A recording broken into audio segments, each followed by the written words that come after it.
On est parti. Bonjour Philippe Rouche. Enchanté, bonjour. Eh ben, on est très content de t'accueillir, on se tutoie, Ouais, avec plaisir. Ça va être plus simple. Et d'ailleurs pour la vidéo on va enlever le badge, c'est plus sympa, c'est plus sexy. Hop là, voilà. Et donc alors on va évoquer avec toi cette recherche autour de la chaussure parce que voilà, la chaussure c'est l'essentiel pour un sportif dans de très nombreux sports, pas seulement l'athlétisme, pas seulement les sports où on court beaucoup, type sport collectif, rugby, etc. Tous les sportifs ont besoin de bonnes chaussures. Et ça a été un peu je sais pas, comment est née cette recherche d'ailleurs? La recherche, elle est venue de la collaboration avec le docteur Sylvain Blanchard du Racing 92, qui a essayé de nous poser la question quelles seraient les meilleures chaussures à utiliser sur une surface un peu particulière, puisque le Racing joue sur une surface synthétique et était le premier club en top 14 à jouer sur une surface synthétique.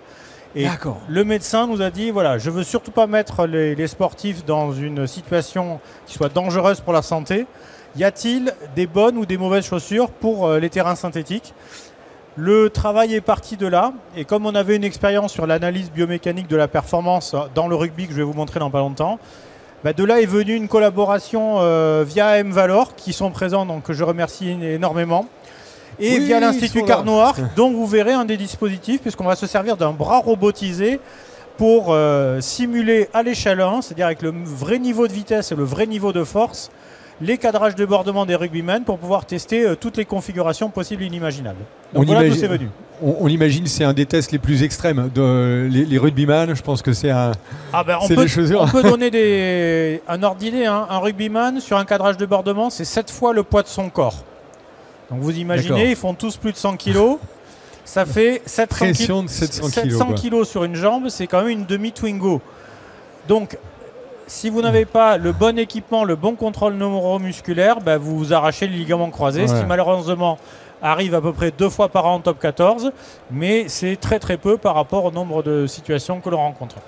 Génial. On va rentrer dans le vif du sujet de cette présentation en rappelant d'abord un peu les partenaires. On en parle après ou pas? On a parlé du Racing 92. Voilà. L'Institut de biomécanique humaine, donc c'est là où tu travailles, je crois. C'est le labo de bioméca de l'ANSAM où je travaille. Et les partenaires de ce labo, c'est Sorbonne Université Paris-Nord qui envoie ses biomécaniciens au labo et l'EPF qui envoie aussi ses biomécaniciens au labo. Donc on essaie de joindre nos forces plutôt que de se disperser. Bien sûr. Et donc on a une magnifique chaire avec le Racing 92 qui est un partenaire donc, de longue durée. Ça fait 10 ans qu'on travaille avec eux. D'abord justement via des projets M-Valor, donc de la contractualisation. Et maintenant sur des projets de recherche à très long terme puisqu'on est sur des projets à 5 ans. Génial. Tout ça avec l'esprit Carnot. Avec l'esprit Carnot, bien entendu. Alors, très rapidement, voilà le petit plan de ma présentation. Je vais vous présenter le point de vue d'un biomécanicien sur l'usage de la chaussure. Vous allez voir, je ne suis pas médecin, je ne suis pas sportif de haut niveau, ça se voit très largement. La thématique jumeau numérique est une thématique très forte à l'ANSA, mais qui va être ici appliquée aux sportifs de haut niveau. Comment on fait un jumeau numérique d'un athlète. Et puis on va regarder l'analyse de la performance et comment on peut tester ça avec des bras robotisés. Et je précise que le partenaire qui nous a fourni le bras robotisé est sur les stands ici. Donc on a la présence d'ABB, de PRST qui nous a aidé pour le choix du montage un petit peu particulier. Alors je précise, je ne suis pas clinicien, pas athlète et ni entraîneur, donc vous aurez le point de vue d'un biomécanicien. Donc c'est quoi la biomécanique d'abord? En biomécanique, on cherche à faire de la télémétrie, mais au lieu de faire de la télémétrie comme vous avez l'habitude de la voir en Formule 1, nous on va faire de la télémétrie de l'être humain. La grosse difficulté, c'est qu'on ne peut pas mettre 50 ou 500 capteurs à l'intérieur d'un être humain, et donc il faut qu'on fasse de la télémétrie des athlètes sans que ce soit invasif. La grosse difficulté qu'on a chez les rugbyman, puisqu'aujourd'hui on va parler un petit peu rugby, c'est que dans le même club, au même poste, ici ailier, vous pouvez avoir des gabarits très très très différents les uns des autres. Donc tout ce qu'on va faire doit être personnalisé. Et voici comment on fait pour faire de la personnalisation. La première chose, c'est qu'on va utiliser de l'analyse de mouvement, qui est ici démontrée par une jeune fille qui est en équipe de France de foot et qui est à l'AS Saint-Étienne. Donc dans le labo, à l'ENSAM, on est capable d'avoir des mesures d'analyse de mouvement et de se déployer, vous allez le voir après en club. Et l'idée, c'est de faire finalement un jumeau numérique de l'athlète pour être en capacité de l'analyser au plus haut niveau dans ses conditions réelles de jeu. Donc pour faire ça, en fait, on se sert au labo d'un système qui s'appelle le système EOS, qui a été co-inventé au labo et qui nous permet de faire des modèles 3D des athlètes en très très basse dose en position érigée. Donc c'est un système à rayon X qui va vous balayer de la tête aux pieds en dosant l'émission de rayons X en fonction de la zone, de manière à être le moins irradiant possible. Ça vous permet d'avoir des radios de face et de profil de l'athlète, de zoomer par rapport aux desiderata du médecin, mais surtout, l'originalité, c'est qu'on est capable de vous reconstruire en 3D avec des algorithmes mêlant modèles paramétriques et intelligence artificielle pour faire ça. Et donc tous les athlètes qui passent au labo ont leur modèle 3D personnalisé. Et c'est maintenant un système qui est déployé dans à peu près une cinquantaine d'hôpitaux en France, et y compris à l'INSEP qui vient de s'équiper de ce système-là, puisque j'ai mes amis de l'INSEP qui sont sur la droite. Génial, donc, parce que c'est quand même né dans votre labo. C'est né dans notre labo de la collaboration entre Georges Charpak, le prix Nobel de physique qui malheureusement est décédé depuis, et dans notre labo, l'invention vient de Wafaa Ascali, du professeur Wafaa Ascali, qui a dirigé ce laboratoire pendant à peu près 14 ans, et qui du coup a été en capacité de nous amener toute cette magnifique recherche. Génial. Donc quand on a un athlète, alors là c'est un pongiste de l'équipe de France de ping-pong, donc rien à voir avec un rugbyman. L'idée c'est d'être en capacité de mesurer son mouvement sur mesure. Donc on le décompose en un certain nombre de segments qu'on va du coup mesurer via un système d'analyse de mouvement. Je vous présenterai 2 systèmes différents par la suite. On lui fait son modèle 3D et à la fin on est capable d'avoir finalement l'animation de son avatar 3D venu de son modèle personnalisé, et personne au monde n'est capable de faire ça. On a vraiment une innovation qui est très très importante et qui est utilisée dans de très nombreuses fédérations et de très nombreux clubs pro. Et avec tous les prolongements possibles, ce que tu évoquais, pour la santé, pour les hôpitaux, on a un champ après d'application et d'usage très, très large. Typiquement, ce qu'on fait, puisqu'on va en discuter après avec d'autres partenaires qui viennent, c'est qu'on suit les équipes. Parce que quand vous faites un sport de haut niveau dans un club professionnel, vous pratiquez votre sport entre 4 et 5 heures par jour. Et forcément, cette pratique, elle a une influence sur votre squelette. Et donc, comment on contrôle l'entraînement, le niveau d'entraînement, la façon dont votre squelette va réagir, l'évolution de votre musculature, tout ça, typiquement, c'est des choses qu'on essaie de screener avec le système EOS. Génial. Alors, comment être en capacité d'avoir déjà un regard sur l'influence des terrains? Donc ça, c'est la première manip qu'on a faite à partir de 2012. On nous a dit, voilà, quelle est l'influence d'un terrain naturel, d'un terrain synthétique ou d'un terrain hybride? Donc on a fait un magnifique projet avec une start-up française qui s'appelle Natural Grass, où on a construit des pistes d'athlétisme, mais fait en terrain, avec toutes les règles en vigueur, les épaisseurs de substrat, les mêmes que celles qui sont utilisées au Stade de France ou qui sont utilisées dans tous les sports professionnels. Donc c'est une serre qui est équipée d'un système d'arrosage automatique, de luminothérapie, et sur lequel on va faire de la captation de mouvement. Alors vous voyez, ça nous a pris 9 mois de le faire.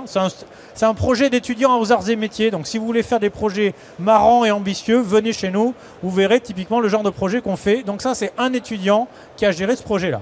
Donc on a fait ça dans un lycée d'horticulture. Et là, on se retrouve avec 3 pistes d'athlétisme, mais fait avec les 3 technologies qu'il y avait en 2012. Donc vous retrouvez au centre la technologie du Stade de France. À droite, un terrain synthétique de 3e génération, et à gauche, un terrain hybride. Et c'était les premiers terrains hybrides à cette époque-là. On est capable d'équiper les terrains de capteurs cachés sous la pelouse. On équipe nos rugbyman des petits marqueurs qui vont nous permettre de mesurer leur mouvement. On leur fait des modèles personnalisés. On cache des plateformes de force sous la pelouse, ce qui fait qu'il y a un bac de pelouse de la même épaisseur. Le joueur ne se rend compte de rien, mais à chaque fois qu'il va marcher finalement sous le capteur, on va mesurer tous les efforts de contact au sol. Et si on a un modèle personnalisé de cet athlète, on est capable de savoir ce qui se passe au niveau de sa cheville ou au niveau de son genou. Donc on a les vrais chargements dans toutes les articulations en fonction des joueurs. Et donc nos joueurs vont faire des cadrages débordement, des courses et des drop jumps. Parce que typiquement, quand on fait un cadrage débordement, il se peut que dans certaines conditions, on se rompe le ligament croisé.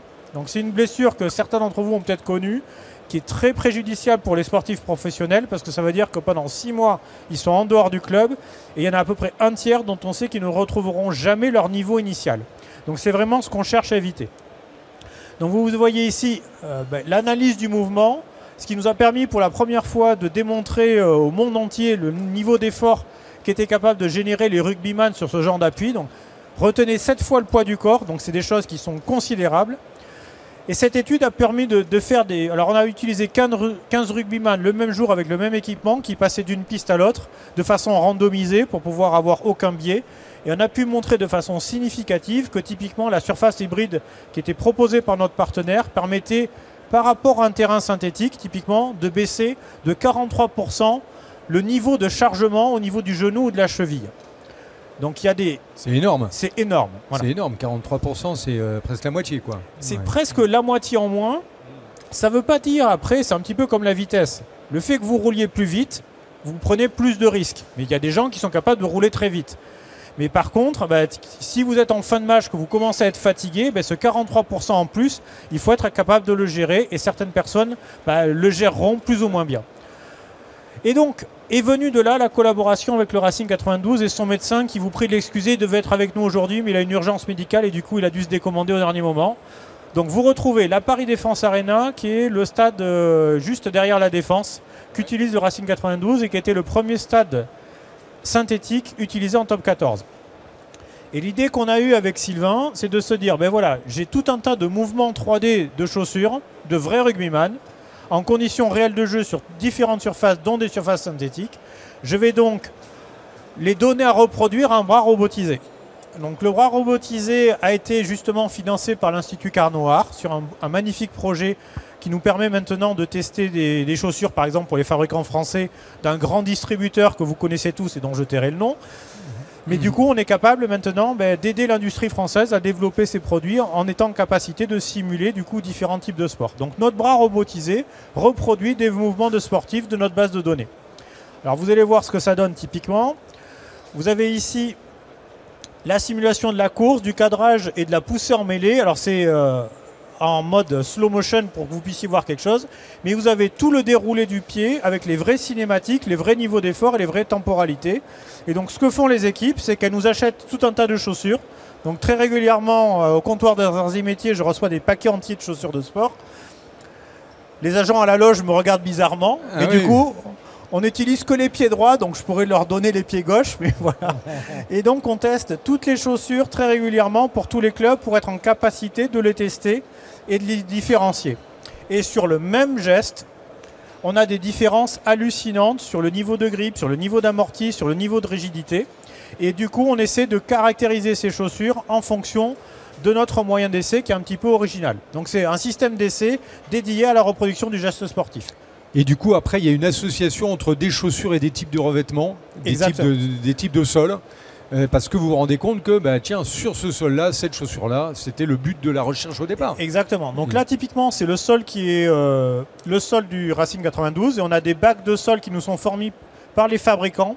Maintenant, quand les clubs veulent s'équiper d'une nouvelle technologie, ils ont l'habitude de venir nous voir. Ils commandent des bacs avant même d'acheter le terrain pour qu'on puisse les tester et leur donner notre avis sur la chose. Typiquement, en 2031, il y a une nouvelle réglementation qui va arriver, qui va interdire l'usage des microplastiques pour le remplissage de ces pelouses synthétiques.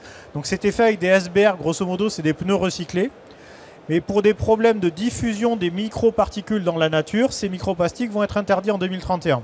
Et aujourd'hui, on vient de remporter un magnifique contrat avec World Rugby. La signature a eu lieu il y a 2 jours, donc vous voyez, c'est tout frais.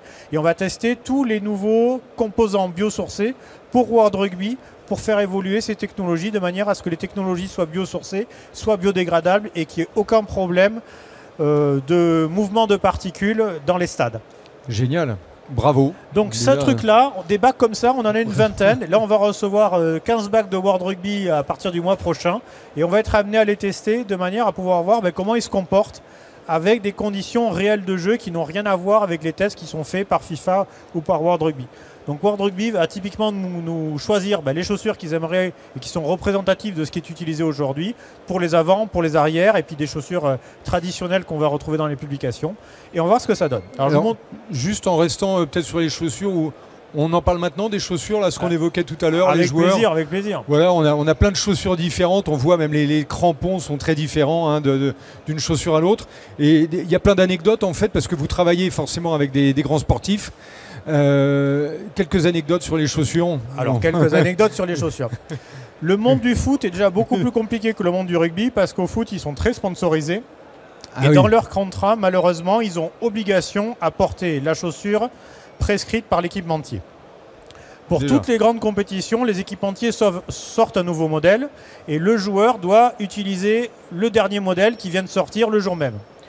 Ça veut donc dire que si vous prenez les joueurs de l'équipe de France de foot, il y a plein de vidéos qui tournent sur YouTube, donc n'hésitez pas à aller les voir. Vous allez vous rendre compte que pour pouvoir les adapter à leurs pieds, alors qu'ils utilisent des chaussures neuves le jour de la finale, hein, ils vont du coup les mettre dans des cantinières à 80 degrés pour les faire un peu fondre, pour les ramollir, pour pas qu'ils aient les pieds détruits au bout de 20 minutes.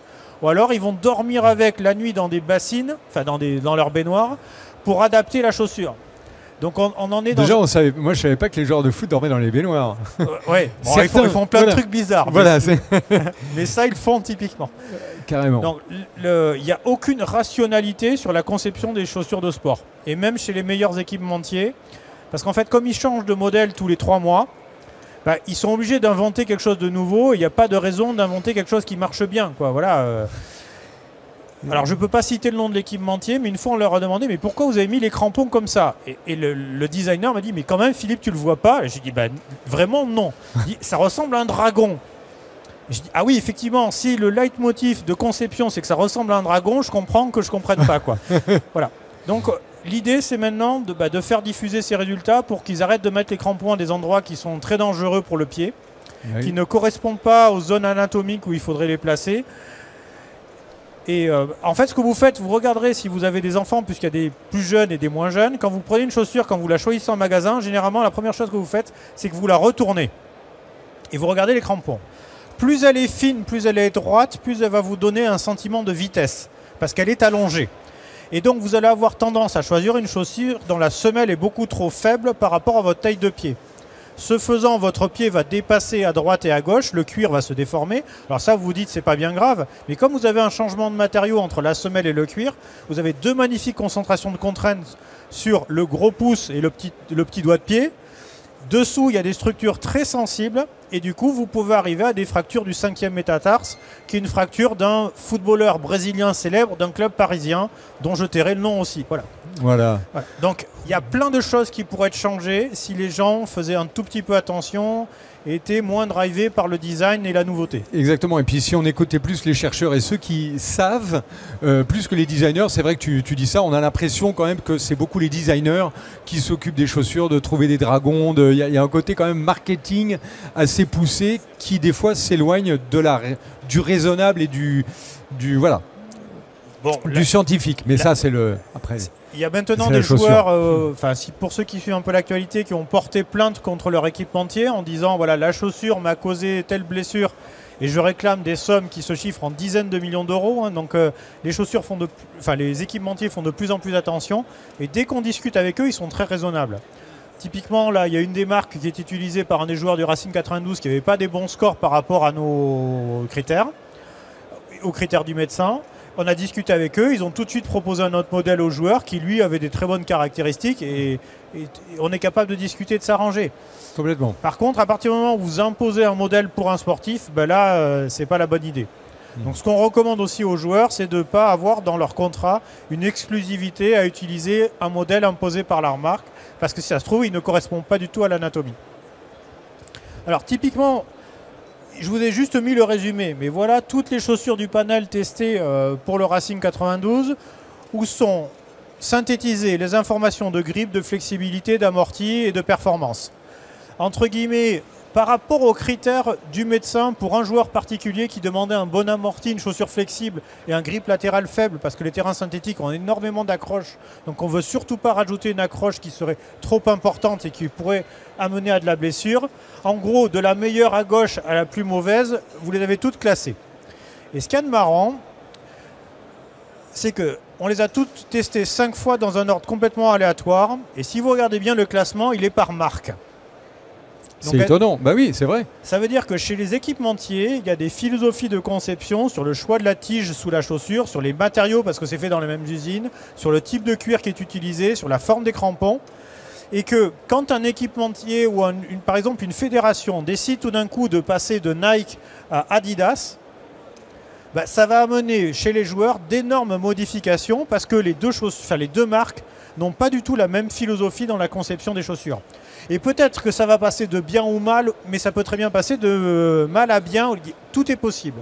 Et aujourd'hui, on cherche vraiment à individualiser la préconisation en fonction du poids du joueur, de son poste. Parce que typiquement, pour un joueur léger, une chaussure trop raide, elle sera peut-être délétère. Mais pour un joueur qui est très lourd, au contraire, s'il n'a pas une chaussure suffisamment raide, il va la détruire au bout d'un match. Nous, on a des joueurs de rugby qui détruisent les chaussures au bout d'un match et demi, qui arrachent la semelle du cuir pour vous donner le niveau d'effort qu'il y a. Donc si vous n'adaptez pas l'équipement, ben, ça ne peut pas marcher, quoi. 700 kilos la poussée. Alors voilà typiquement les évolutions. Donc aujourd'hui on continue à fond avec le Racing qui est vraiment un des pionniers sur cette thématique-là. Donc vous allez retrouver deux joueurs que certains d'entre vous connaissent. Nolan De Garec là, qui a été sélectionné en équipe de France et qui a fait les 2 derniers matchs comme titulaire au numéro 9. Et on utilise maintenant de plus en plus, on va essayer de l'acheter pour le Racing, là il était en démo, des systèmes d'analyse de mouvement qui utilisent de l'intelligence artificielle pour faire toute l'analyse de mouvement au sein du club. Donc on a des tests de réaction qui nous permettent d'avoir des niveaux d'effort réguliers. Vous allez voir le deuxième joueur qui va passer juste après. Et uniquement à partir de la connaissance de la vidéo, on est capable maintenant, via des algorithmes d'IA, d'avoir un modèle cinématique qui est la donnée d'entrée après à notre bras robotisé. Et comme ça, typiquement le premier système que je vous ai montré, on fait passer 2 joueurs par demi-journée. Donc c'est super lourd. On est obligé de les amener au labo, c'est contraignant. Sur ce système-là, on fait passer 40 joueurs par demi-journée. Donc on est capable, quand les joueurs restent longtemps au club, de les enregistrer, d'avoir leur signature de course, de cadrage débordement et de programmer le robot pour tel joueur en particulier de manière à pouvoir tester pendant toute l'année des chaussures sans utiliser le joueur, sans le fatiguer et sans lui demander de venir. Voilà pour mon petit exposé. Oh ben, alors on va rester déjà bravo et puis on est voilà et bon alors il va y avoir beaucoup de questions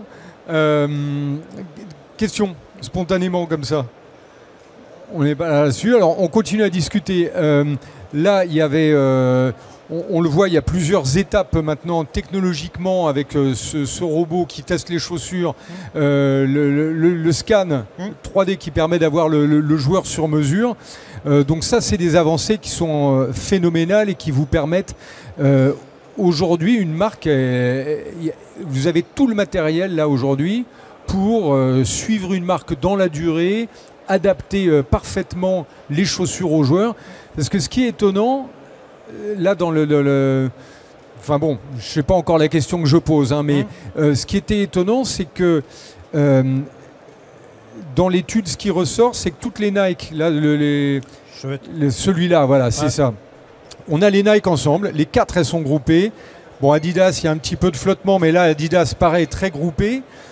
C'est vrai que ça paraît un peu dingue qu'un même sponsor sponsorise toute l'équipe, ils ont tous des Nike en fait. C'est ça l'idée. Ils peuvent avoir toutes les Nike. Typiquement, alors qu'on va s'apercevoir que ça va correspondre à une morphologie, une typologie de joueurs et qu'il y aurait des joueurs qui seraient quand même plus à l'aise dans des Adidas par exemple. Exactement. Et ça, c'est quand même... ça paraît un peu... Voilà, il y a la puissance du marketing, c'est ce qu'on évoquait tout à l'heure. Mais vous, en tant que chercheur, vous auriez presque la recommandation de dire... Pour chaque joueur, il y a une bonne chaussure, donc... De toute façon, on le sait, hein, les fédés qui prennent des contrats de sponsoring avec des marques, c'est arrivé, y compris aux Jeux Olympiques, qu'elles repeignent la chaussure. Donc ça peut être une Nike rebrandée en Adidas. Ah oui. Parce que on sait que la Nike ne va pas marcher et que l'Adidas marche, ou l'inverse. Ok. Donc c'est arrivé dans les plus grandes fédés, c'est que vous avez votre contrat avec votre équipementier, vous arrachez les petits logos là, vous repeignez 3 bandes blanches ou vous faites l'inverse. Voilà. Le problème, c'est qu'il n'y a pas de... Enfin, autant ils ont besoin de cette manne financière pour participer aux des fédérations, mais il n'y a aucune raison. Il faut vraiment avoir un coup de bol énorme pour que dans une seule marque, vous trouviez chaussures à votre pied pour l'ensemble des joueurs. Bien sûr. Surtout pour des gabarits comme au rugby, où ça va du petit au très très grand, du très lourd au très léger. On n'a pas d'uniformité de profil, ce qui est peut-être plus le cas pour l'athlétisme, où des coureurs de 100 mètres sont peut-être se ressemblent un petit peu plus, par exemple. Il y a des morphologies communes. C'est vrai que tout à l'heure, entre les 2 joueurs de rugby, 74 kg et 135, c'est presque le double. Ben, c'est exactement ça. Et la grosse difficulté qu'on a, c'est que c'est des joueurs qui ont des pieds énormes. Ça veut dire qu'ils vont chausser du 50, du 52, et qu'on ne trouve même pas de chaussures à leur taille. Donc ce que faisait typiquement un des joueurs du Racing, il prenait des chaussures de running Et il avait acheté un dispositif qui lui permettait de visser les crampons dedans lui-même. Donc, parce qu'il n'avait aucune chaussure à sa taille de pied. Waouh. Donc, il y a un gros problème en France sur la capacité à proposer un équipement adapté. Aux États-Unis, quand vous choisissez votre chaussure, vous choisissez la taille, mais aussi la largeur. Chez le même équipementier, vous avez, si je prends du 44, le 44, mais en différentes largeurs. En France, vous allez dans n'importe quel magasin, si déjà vous en trouvez un, et vous n'avez que une largeur fixe. Mais cette largeur-là, elle ne va peut-être pas du tout vous correspondre. Bien sûr. Et sachant qu'au rugby, on a des joueurs qui viennent du monde entier avec des morphotypes qui sont très différents. Si je prends par exemple les Iliens, les Samoans ou les Fidjiens, ils ont des formes de pieds qui peuvent être différentes d'un Caucasien. Et une chaussure qui a été développée, par exemple Adidas en Allemagne, elle ne correspondra peut-être pas du tout au morphotype. Le support de voûte plantaire ne sera pas le bon, la largeur de pied ne sera pas la bonne. Enfin, il n'y a rien qui va, quoi. Et donc, non seulement on essaie de les accompagner, mais on essaie aussi de leur dire ce serait bien aussi d'adresser ces joueurs-là. On sait que la taille des gens augmente, la taille des pieds augmente aussi. Ouais. Et il faut aussi qu'ils aillent vers des modèles de grande taille, parce qu'aujourd'hui, quelqu'un qui fait du 52, s'il trouve 2 modèles à son pied, il a vraiment déjà beaucoup de chance. Hein. Souvent, il n'a pas le choix. Carrément. Et ce que tu as évoqué aussi tout à l'heure, c'est que la chaussure peut influer sur une blessure. Est-ce qu'il y aura une blessure ou pas? La chaussure a un rôle très important dans ce paramètre-là, mine de rien. La chaussure, elle va avoir un impact énorme sur la performance. Oui, déjà. Avec des effets qu'on va vous montrer justement dans le deuxième exposé, cette fois-ci avec le Stade français. Donc on est capable de travailler avec tout le monde, vous voyez, on travaille avec les concurrents. Bien entendu, on cloisonne un peu les recherches. Tout. Ouais. Mais vous allez voir dans le deuxième exposé qu'un pilier, pour être performant au Stade français sur certains types de terrains, contrairement à ce qu'on pense, il ne faut pas qu'il ait des grands crampons. Donc ça va à l'encontre de tout ce qui est appris dans les clubs de rugby, où d'habitude ces piliers ils mettaient du 21, des trucs monstrueux. Leurs anciens ont fait comme ça, leurs anciens d'anciens ont fait comme ça. Il y a une reproduction d'un truc qui est considéré comme une évidence. Aujourd'hui sur les nouveaux terrains, c'est faux. Et on peut le démontrer. Et donc l'idée c'est, si vous mettez des crampons trop grands, vous allez glisser. Parce qu'en fait, vous allez vous retrouver un peu comme sur des échasses. Vos chaussures ne vont pas pénétrer le terrain. Et donc, il va y avoir des phénomènes de répartition de pression délirante sur des zones qui sont très sensibles, avec des joueurs très lourds. Et donc, au bout d'un moment, ils vont avoir mal aux pieds. C'est la catastrophe. Et puis, il y a les terrains qui changent et le sport aussi change. On l'a vu hier avec, ou c'était avant-hier, le lift au rugby. Avant, le gars, c'était... celui qui sautait pendant la touche, c'était son saut, sa puissance. Aujourd'hui, il y a une science entre les deux lifters, ceux qui étaient là s'en rappellent, c'est impressionnant. On est en arrêt sur photo, le gars il est à la hauteur là, du stand, il est à 3 mètres de haut, donc le jeu lui-même a changé, typiquement au rugby aussi. Typiquement, ils vont chercher des balles jusqu'à 4,80 m. Donc 4,80 m. Ça veut dire que le joueur il est lancé en l'air et il est maintenu à peine par les mollets. Donc quand vous prenez des joueurs de 2 mètres qui lancent un joueur de 2 mètres qui tend les bras, ça fait 4,80 m. Et donc le sport change aussi, donc forcément il faut adapter tout le matériel, la réflexion autour des équipements finalement. Le sport est devenu professionnel. Les équipements ont changé énormément aussi parce que les arénas qui servent à pratiquer ce sport ne servent pas qu'à pratiquer du sport. Si vous prenez le Racing 92, son aréna, l'année prochaine, elle risque d'être utilisée à peu près 5 ou 6 fois pour les affiches majeures, Toulouse, Clermont, les matchs de Coupe d'Europe. Mais le reste du temps, elle va être utilisée pour des concerts, pour Rihanna, pour n'importe qui. Et donc, ça veut dire que la technologie qu'on va mettre en place pour ces arénas-là, elle est très spécifique. On va avoir un gros problème aussi dans les années à venir qui va être l'arrosage des terrains. Bien sûr, vaste sujet ça. Donc, comment on fait à Perpignan où il n'a pas plu depuis 6 mois, enfin juste avant les inondations, parce que c'est soit tout, soit rien. Et comment on fait pour entretenir une pelouse? Est-ce que c'est bien de l'arroser? Vers quel type de matériaux il faut qu'on aille pour justement limiter l'usage de l'eau? C'est des sujets sur lesquels aussi aux Arts et Métiers on travaille. Donc toutes ces technologies-là, elles évoluent à une vitesse grand V. Et il faut qu'on soit en capacité, nous, en école d'ingénieurs, d'accompagner les équipementiers, les industriels sur ces évolutions technologiques. Parce que si on ne prend pas le bon train, on peut être à des années-lumière d'avoir une bonne pelouse qui ne nécessite quasiment pas d'eau. qui permettent d'avoir un spectacle magnifique et qui permettent de ne pas blesser les joueurs. Carrément, ça c'est l'objectif. C'est l'objectif. Pour 2030, 2035. En tout cas, ce qu'on voit, s'il y a des questions, hein, levez la main, on est là. Ce qu'on voit, c'est que c'est une recherche qui est quand même très bien enclenchée, avec plusieurs innovations uniques au monde. Hein. Tu parlais de EOS, là, ce grand, c'est quoi? C'est même pas un scanner, enfin c'est un genre de... C'est un genre de scan. On appelle ça de la stéréoradiographie. Stéréoradiographie qui permet d'avoir vraiment l'image complète et le jumeau numérique qui n'est pas fait de façon numérique mais qui correspond au réel en fait. Donc ça c'est génial. Plein d'innovations et sur une thématique, la chaussure, qui semble aujourd'hui c'est un secteur à la fois industriel, à la fois grand public, qui a beaucoup de développement. Donc là c'est une recherche qui va... durer dans le temps, se transformer. J'imagine que pour vous, là, c'est pas une autoroute, mais disons qu'il y a des perspectives de prolonger ces recherches comme ça dans le temps, avec des équipementiers, avec des stades, parce que tout le monde a intérêt en fait à ce que les sportifs se blessent pas. Donc il y a beaucoup de débouchés, on va dire. On le fait pour le rugby, pour le foot, on est en train de le développer pour d'autres tests comme l'athlétisme. À un moment, on est en discussion avec les chaussures d'escalade.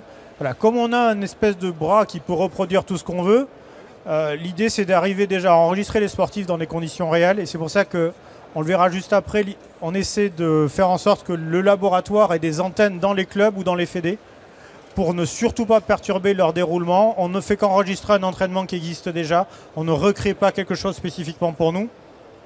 Et cette base de données-là, elle est hyper importante parce qu'elle nous permet après de faire la simulation, tant d'un point de vue expérimental que d'un point de vue numérique, avec des méthodes éléments finis. Bonjour. Bonjour. Merci pour votre présentation. Moi, je me posais une question qui était, de ce que je comprends, en fait, le projet, donc c'est un projet qui a été monté donc avec le Racing 92 depuis des années. Et je me demandais en fait comment ça se fait que même aujourd'hui, après tout ce qui sort et toutes les recherches qu'on peut faire, les équipementiers continuent à proposer des chaussures qui sont un peu, on va dire, complètement à côté de la plaque, et que ce soit une demande directement du club pour les athlètes et qu'il n'y ait pas toute une recherche faite en amont avec les équipementiers directement pour proposer non pas une chaussure optimale, parce qu'on sait que effectivement ça va dépendre du besoin et de chaque athlète, mais quand même d'arrêter de proposer des chaussures aussi loin du besoin de l'athlète. C'est ça, exactement. Comment ça se fait qu'il n'y ait pas une demande directement des équipementiers à travailler avec des laboratoires de recherche dans de la conception, dans de la co-conception de ces équipements directement? Il y a des équipementiers qui commencent à faire la démarche. Donc le fameux équipementier français basé à Lille fait cette démarche-là. Voilà. Bon, on n'a pas dit son nom. Par D et qui finit par on, par exemple. Par exemple. Fait cette démarche-là, a fait tester ses chaussures et a des performances qui sont remarquables au vu des autres marques et en plus compte tenu du coût auquel ils les vendent. Donc il y a des équipementiers qui ont cette volonté d'axer maintenant leur communication sur cet argumentaire. Par contre, il y a d'autres équipementiers qui vont préférer de sponsoriser Messi ou Neymar et qui vont avoir un retour sur les réseaux sociaux sur le choix du joueur qui n'a aucune espèce de comment dirais-je de lien, et surtout qui est 100 fois plus performant que ce qu'on pourrait dire. Demain, l'un des joueurs connus dit j'utilise cette chaussure-là, achetez la même, vous déclenchez, je ne dis pas 1 million de ventes, mais c'est quasiment ça. C'est des ventes qui vont se jouer en millions d'exemplaires. Bien sûr, bien sûr. Et ce sont les premiers influenceurs, les grands joueurs, les grands sportifs sont les premiers influenceurs. C'est eux qui ont amené tout ce qui était maillot. Il y a eu des vagues comme ça au niveau merchandising. C'est phénoménal, on va dire. Ça change tout. Et du coup, on essaie de les sensibiliser. Ces résultats-là, ils ont été présentés dans plusieurs commissions médicales, à la Fédé de foot, à la Fédé de rugby. Tous les grands médecins de tous les grands clubs en sont parfaitement au courant. Et commence à faire passer le message. Là, on est sur une génération, si je prends les Neymar, Messi, ces gens-là qui sont quand même maintenant en fin de carrière, qui ont complètement changé la façon dont les chaussures de sport sont vendues. Oui. Les nouvelles stars comprennent beaucoup plus l'intérêt de ces recherches que l'ancienne génération. Il y a des joueurs, voilà, on leur donnait la chaussure le jour même, ils la mettaient, ils s'en foutaient complètement, ils jouaient avec. Et en plus, ils sont tellement bons qu'ils sont capables de s'adapter. C'est ça qui est délirant. À la fin, ils vont sortir du match avec les pieds en sang en disant c'était de la merde. Mais ils ont bien joué. Mais ils ont bien joué, quoi. Voilà, et donc, voilà. Et plus vous êtes bon, et plus vous êtes en forme, et plus vous serez en capacité de vous adapter. Et à l'inverse, plus vous êtes fatigué et moins vous êtes en forme, moins vous vous adapterez et plus vous risquez de la blessure. Merci. Et on croise les doigts alors pour que ça continue d'évoluer dans ce sens-là. Bah, du coup, l'accompagnement est fait aussi pour l'équipe de France de rugby à 7. Donc pour les JO, supportez la France. Allez, on sera derrière. Tac. On sera derrière. Peut-être une autre question. Et en même temps, si vous voulez, on va enchaîner directement en fait avec la présentation suivante. Parce qu'on est tellement dans le cœur du sujet. Vous êtes là et on va rester dans le passionnant en accueillant déjà grand bravo